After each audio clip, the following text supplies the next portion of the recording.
Hello again. JD here. Welcome to Lesson 3. Today we leave single values behind and look at arrays, sequences of numbers that jdBasic can operate on as a single unit. This is where the language really shines. Let us start at the prompt.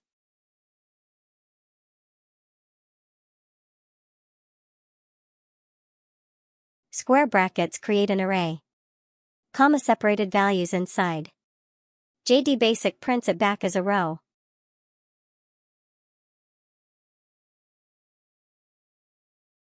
Indexing is zero-based.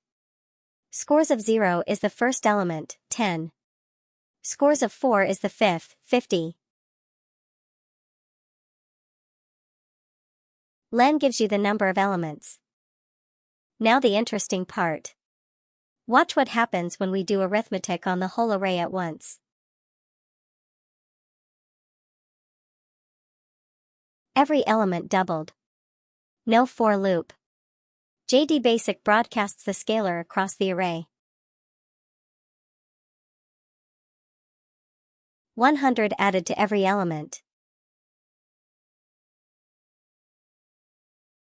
2 arrays of the same length add element-wise. Comparisons work the same way. They return a Boolean array.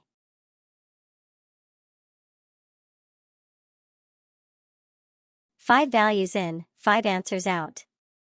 False, false, true, true, true. Built-in reductions collapse an array to a single number.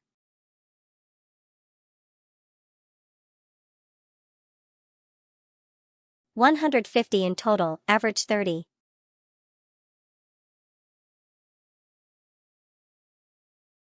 Smallest is 10, largest is 50. One more helper. IOTA of n builds a range from 1 to n without you typing each number. 1 through 10. Now let us put everything together in a small program.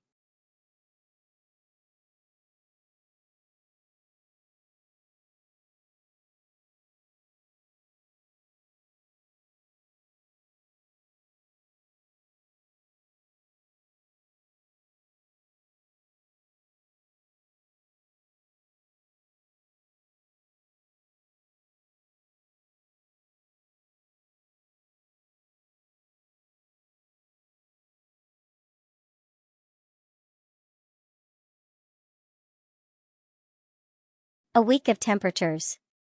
We computed the average, then subtracted it from each day to see how far each day was from the mean. 3 lines of real work. No for loop in sight. That is the jdBasic way. Treat the array as the thing, not the element. Most numeric problems become shorter and faster when you stop thinking one at a time and start thinking all at once.